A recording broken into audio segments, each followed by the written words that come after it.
para masabi natin na yung dalawang triangle ay congruent o equal, kailangan yung tatlong sides nila ay pare-parehas. Ganon din naman yung tatlong angles nila. Kung isusulat natin, ganito yung itsura niyan.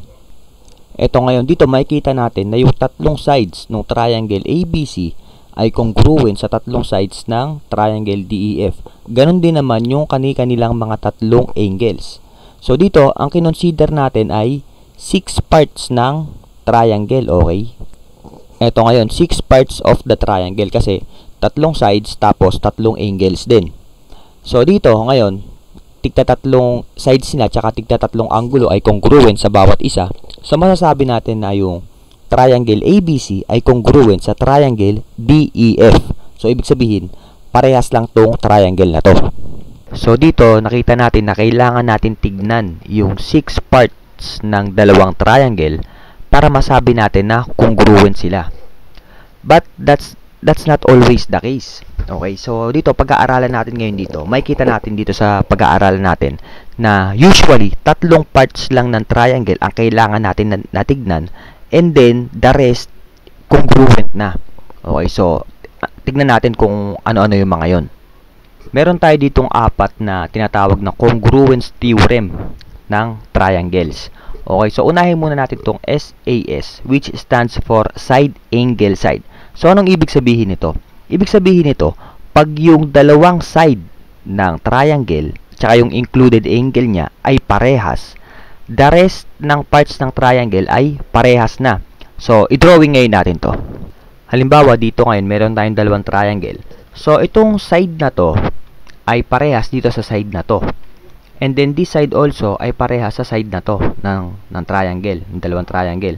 And yung included angle ay yung mga included angle nila ay ano rin, congruent din. Ibig sabihin parehas ng measure. So kaya nga ganito yung ganito yung pagkakasulat sa kanya, side angle side, kasi yung angle ay nasa gitna ng dalawang side. Okay, ayan ngayon.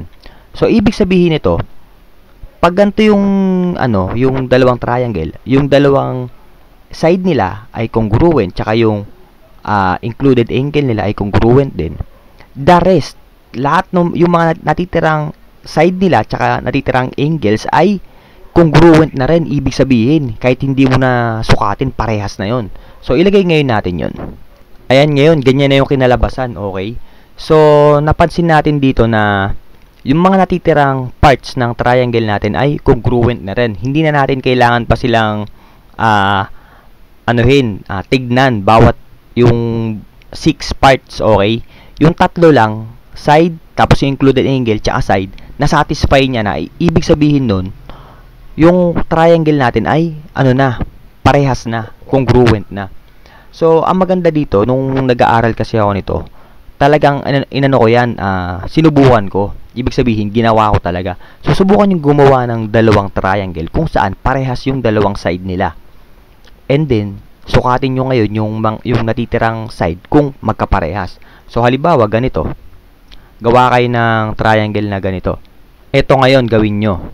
So, gawa kayo ng dalawang triangle ganito, kung saan yung side niya ay 5, tapos 4, tapos yung included angle ay 89 degrees.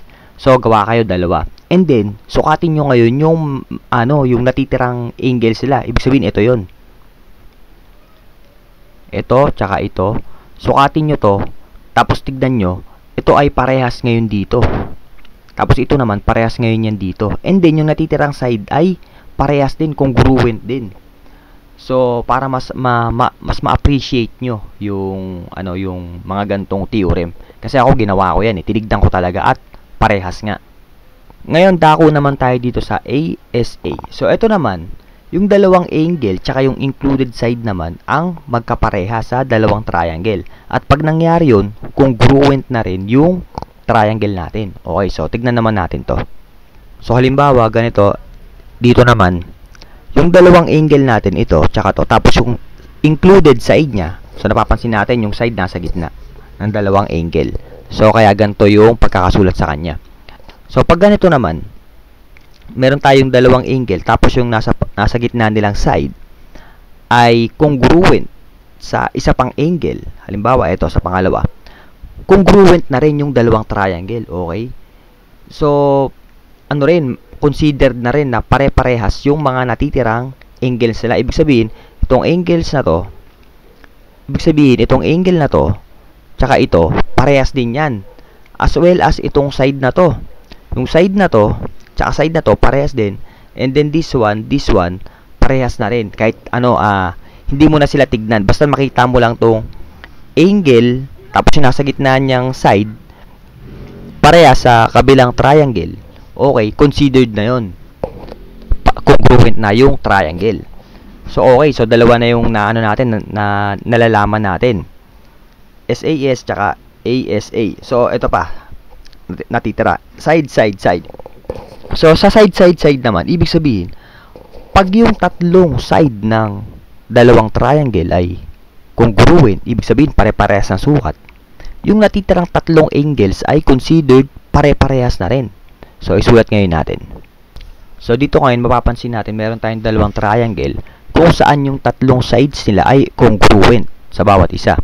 So, dito, in this case, pag ganito yung nakita nating triangles, ibig sabihin yan, yung tatlong angles sila ay congruent na rin, automatic. Okay? So, ito naman yung para sa side. So, pag sa side angle naman, ano rin to, ganun din. Okay, pag nakita mo yung side and then dalawang angle ng dalawang triangle ay congruent, the remaining three other parts, congruent na rin. So ngayon, i-drawing din natin to.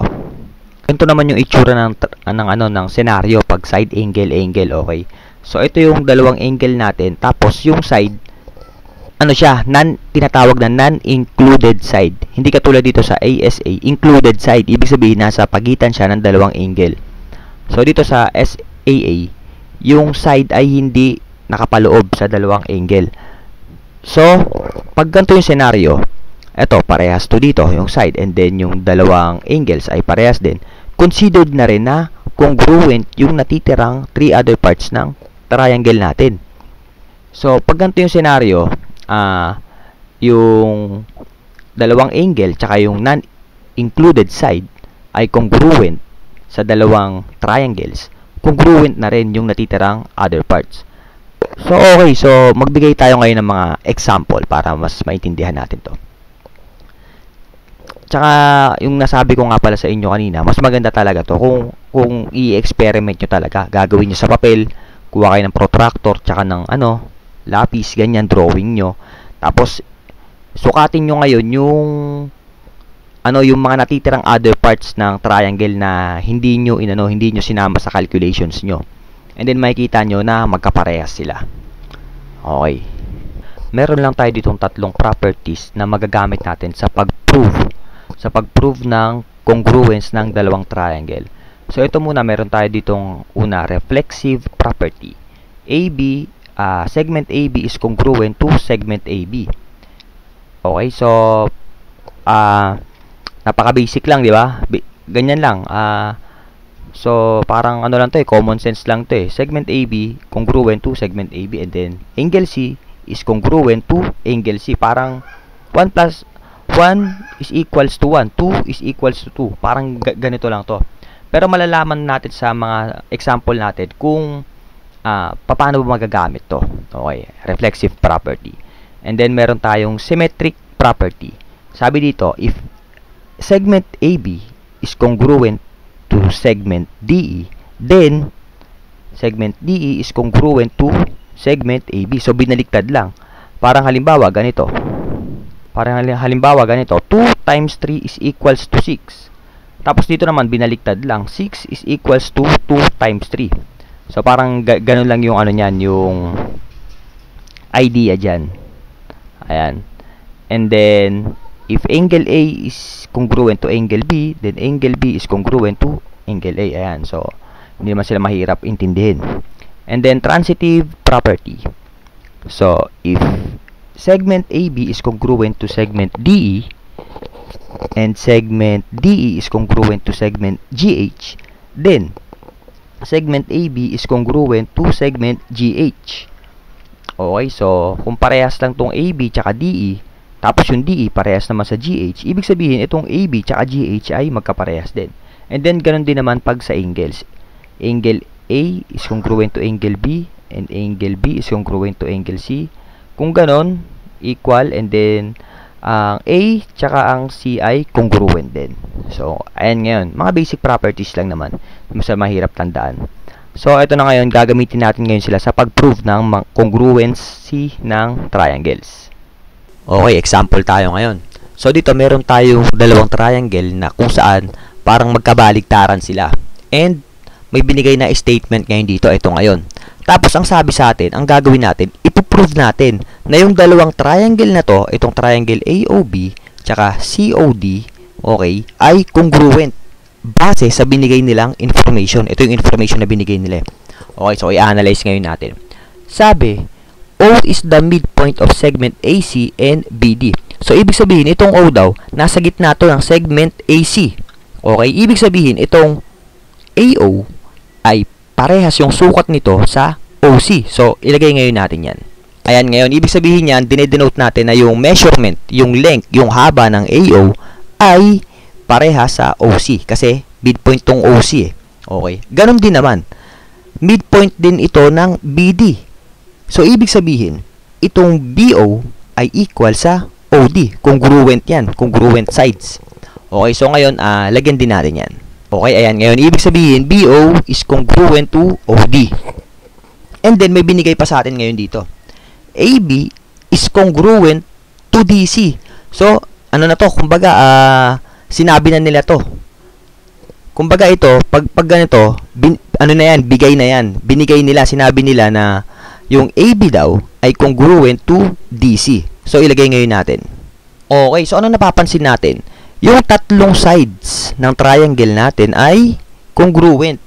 And if that's the case, ibig sabihin yung dalawang triangle natin ay congruent na by side-side-side theorem o yung SSS. Ibig sabihin nito, pati yung mga angles ng dalawang triangle natin ay congruent na.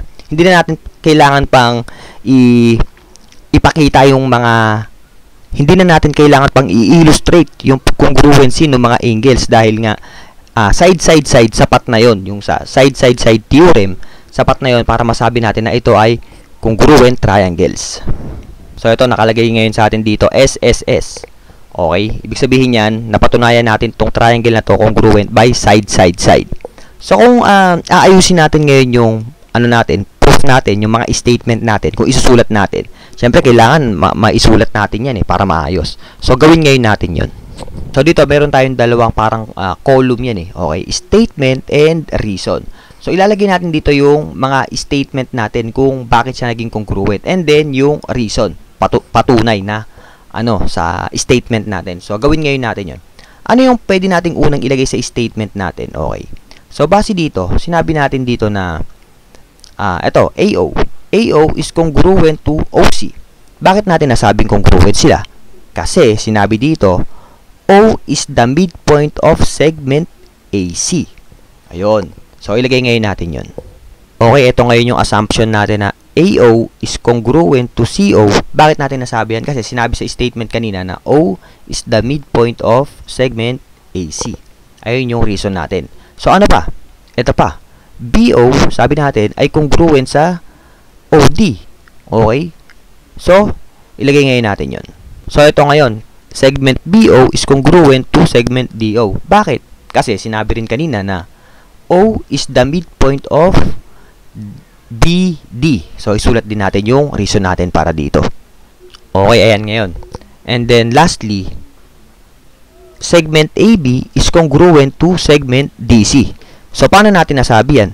Hindi natin sinabi yan. Tutuusin, given yan.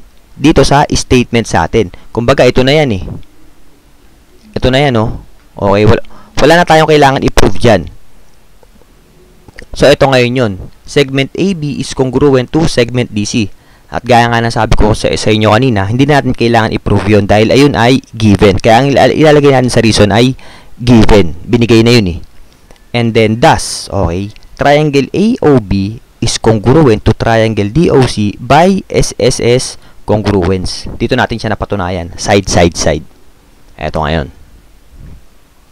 Okay, so dito naman, next example natin. Ganun ulit. Ipoprove ulit natin dito base sa given na itong triangle natin na MOR ay congruent sa NOR. So, umpisahan ngayon natin. So, sabi dito, RO bisects angle MRN.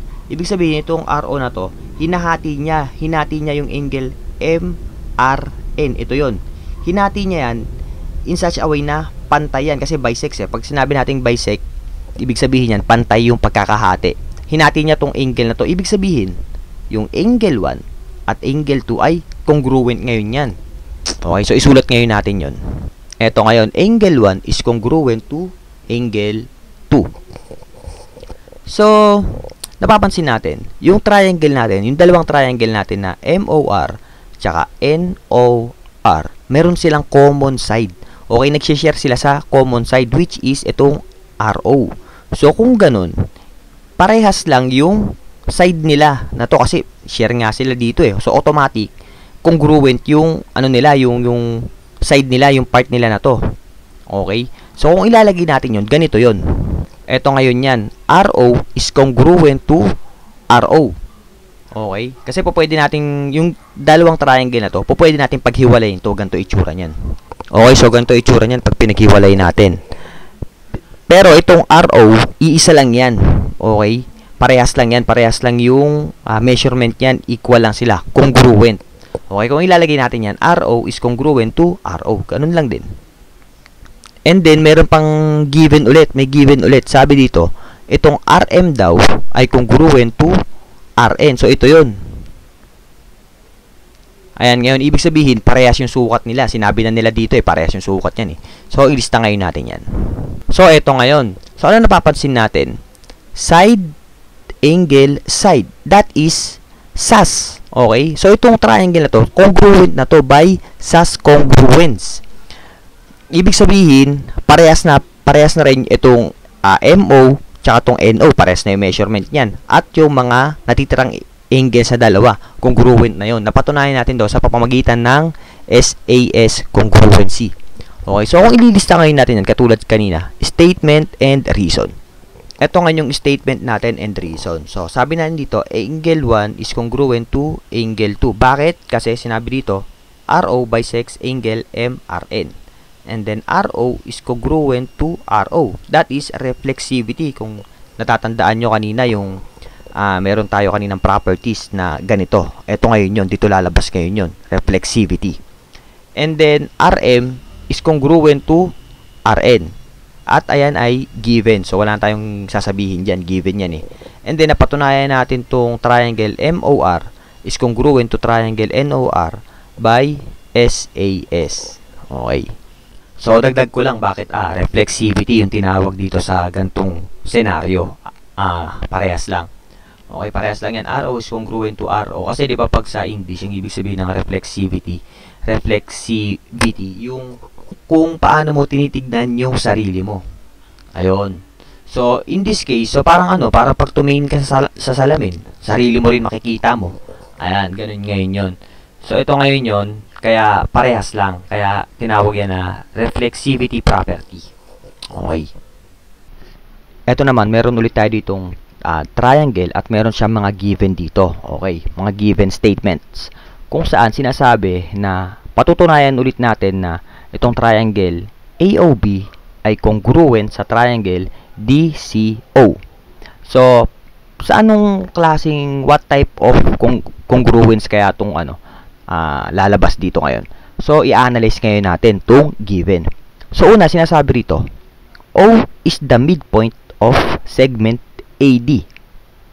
So, ibig sabihin, nasa gitna itong O ng A tsaka D. Ibig sabihin nun, itong AO tsaka OD, equal lang yan, parehas lang yung measurement nila. That is, ito ngayon, segment AO is congruent to segment OD. Okay? And then, pangalawa naman, sabi dito, OA bisects angle BOP. So, itong OA na to, ito, hinati niya yung angle BOP. Ibig sabihin yan, kung hinati niya yan, ito ngayon, equal ngayon tong angle 1 sa angle 3. That is, ayan ngayon, angle 1 is congruent to angle 3. Napapansin natin, itong angle 2 tsaka angle 3, they are vertical angles. At ang vertical angles ay equal, meaning congruent din. So, ilagay ngayon natin yan.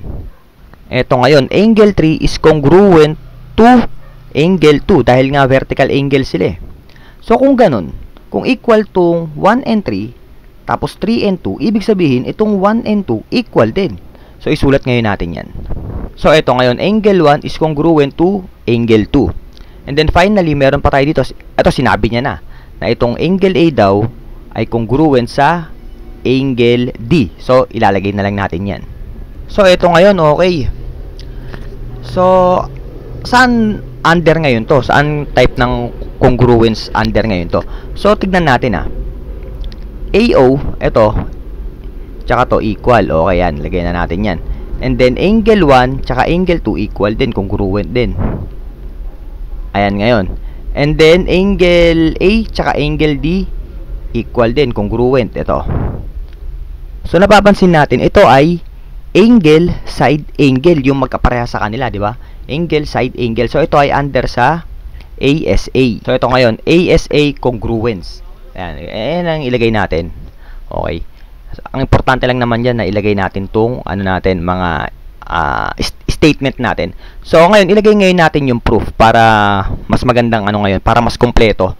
Ilagay natin sa gilid yung proof. Ito ngayon yung proof natin. Okay, so statement natin, AO is congruent to OD. Bakit? Kasi O is the midpoint of segment AD. Palitan pala natin itong proof. Ang dapat pala nakalagay dito ay reason. Okay, ito ngayon. So, AO is congruent to segment OD. Segment AO is congruent to segment OD. Bakit? Kasi nga, itong O ay nasa gitna ng segment AD. So, ibig sabihin, hinati niya itong AD. So, equal ngayon yan. And then, angle 1 is congruent to angle 3. Bakit? Kasi, yung AO, binisect niya ang angle BOP. Ibig sabihin na binisect, hinati niya ng equal measure yung angle. So, ito ngayon. So, ibig sabihin, kung hinati nitong AO, angle 1 is equal to angle 3 o congruent sila. Angle 3 is congruent to angle 2. Bakit? Kasi vertical angles are congruent. Kahit subukan nyo yan sa, sa rule, gawa kayo ng sa ruler. Okay, ganito gawin nyo. Sa X, gawa lang kayo ng X, makikita nyo dyan na itong angle na to, at ito, equal yan, okay? Ayan, equal. At itong angle na to, at itong angle na to, equal din yan. Ayan, tinatawag yan na vertical angles. So, okay. And then, angle 1 is congruent to angle 2. Ito yung tinatawag nating transitivity. Diba, na-discuss na natin yan sa, una. Okay, ayan. Common sense na lang din naman, di ba? 1 is equals to 3, 3 is equals to 2, therefore, 1 is also equals to 2. And then, angle 1, angle A is congruent to angle D, that is given. So, pag in-analyze natin, nakita natin na ito ay ASA, angle side angle. Okay. Ayan. Okay dito. So, meron ulit tayo dito yung dalawang triangle na pag pinagdikit sila, nakabuo ng rectangle. So, okay. So, sabi dito sa given natin, angle P and angle N are right angles. So, ito, angle P and angle N are right angles. And angle 1 and angle 3 are congruent. So, ilagay na ngayon natin dito yan. Ito daw, tsaka ito ay congruent. Ibig sabihin parehas ng measure. So, okay. Ito, congruent din to. Siyempre, right angles yan eh. Parehas yan 90 degrees. And then, ito pa. Ano pa yung nakikita natin na common sa kanila? Itong MO. Nagsishare sila dyan eh. Ibig sabihin, parehas ngayon yan. Equal na ngayon yung nila. Yung side nilang yan. So, ilagay ngayon natin dyan. Ayan, ibig sabihin, yung dinedenote niyan ay equal yan kasi sineshare nila yung side na yan eh.